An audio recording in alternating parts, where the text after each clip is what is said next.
Bienvenue sur Hors Réseau. Aujourd'hui, j'améliore l'emplacement des batteries et je termine le panneau électrique.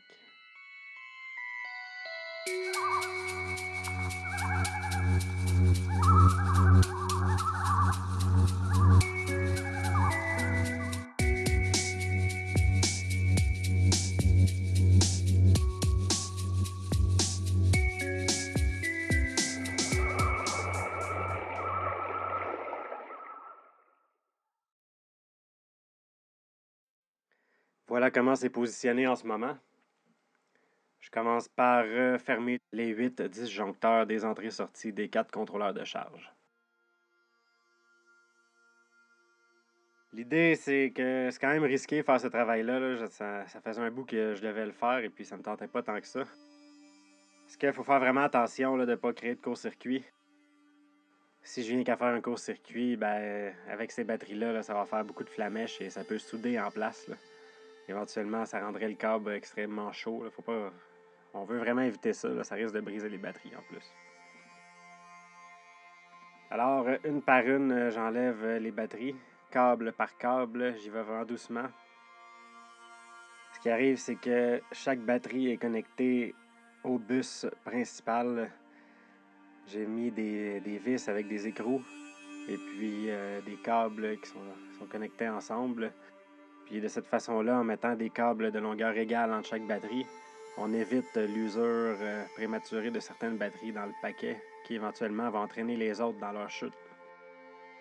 Le but, c'est que chaque batterie ait la même résistance jusqu'au point principal.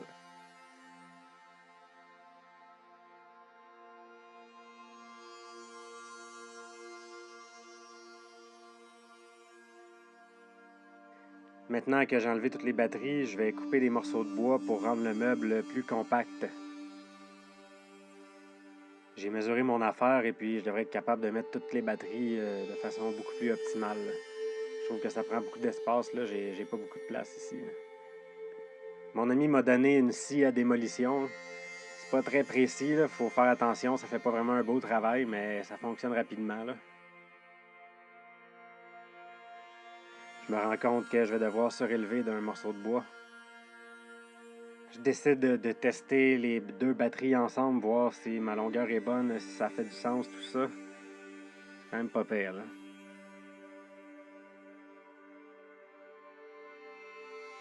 Ce petit meuble-là que j'ai fabriqué vient en partie de planches de lit Ikea qui sont recyclées. Ça a failli finir dans un feu, mais bon, une amie me les a données avant. Puis aujourd'hui, ça m'est très utile. Je voulais mettre le bus sur le côté, ça aurait été plus pratique et plus joli. Mais là, finalement, les câbles se rendent pas. Les câbles des batteries les plus loin se rendent pas. Je vais faire comme avant, là, je vais mettre dans le milieu, là, ça change pas grand-chose. Bientôt, je ferai une vidéo sur les différentes technologies de batterie qu'on peut acheter, qui sont disponibles aujourd'hui. Mais ça, ce qu'on voit en ce moment, c'est des silicones dioxygène SiO2. Donc, c'est des batteries qui fonctionnent bien à jusqu'à moins 40. Alors, souvent, ça va m'arriver l'hiver de ne pas bien les chauffer.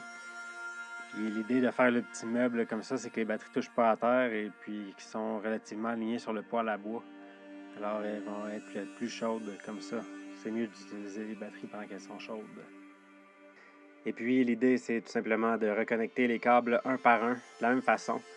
L'idée, c'est de ne pas laisser traîner de câbles. Chaque câble doit être vissé à un endroit à tout moment.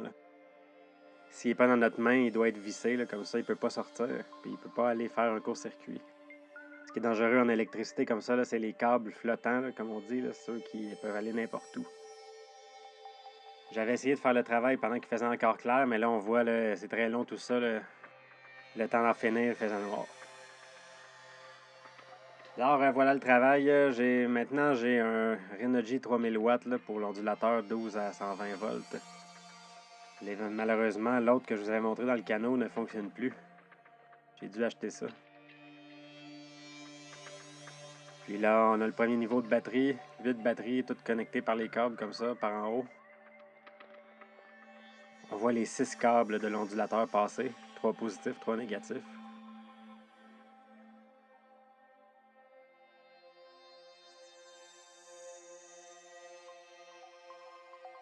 Et puis tout ça est connecté sur le bus.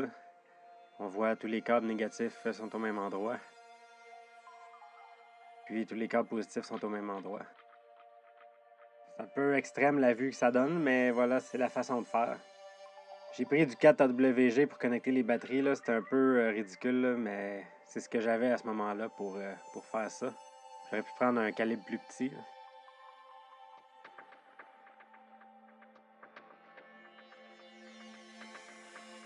Au moins, de cette façon-là, je m'assure que ça va durer longtemps.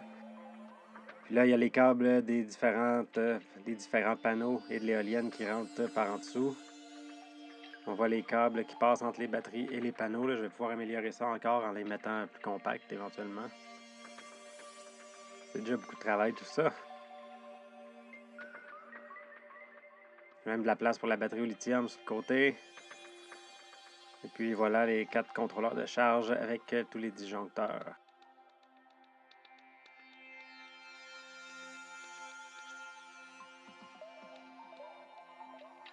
Ici, on voit pour l'éolienne, ça c'est les diodes qui permettent de convertir le courant 3 phases alternatif en courant continu pour pouvoir charger les batteries, juste avant le contrôleur de charge. C'est sûr que c'est un gros investissement tout ça, mais l'idée c'est que si on veut vivre de façon moderne, c'est ça que ça prend. Là. Normalement, ça devrait durer très longtemps. Et puis, c'est ça que ça prend pour avoir suffisamment d'électricité pour ne pas s'en soucier et vivre de façon moderne. C'est sûr que ces jours-ci, en été, j'ai vraiment beaucoup trop d'électricité. Mais pour l'automne, quand ça va être nuageux, normalement, je devrais être correct avec tout ça. Là. Enfin, tout ce qui manquait, c'est de connecter ensemble les contrôleurs de charge. Souvent, c'est quand on achète la même marque comme ça, là, il y a des options pour pouvoir les mettre ensemble pour qu'ils travaillent comme s'ils étaient un seul contrôleur de charge. Là. C'est-à-dire qu'il y en a un qui va être le maître et puis qui va envoyer aux autres l'information de sur quel mode de charge se mettre.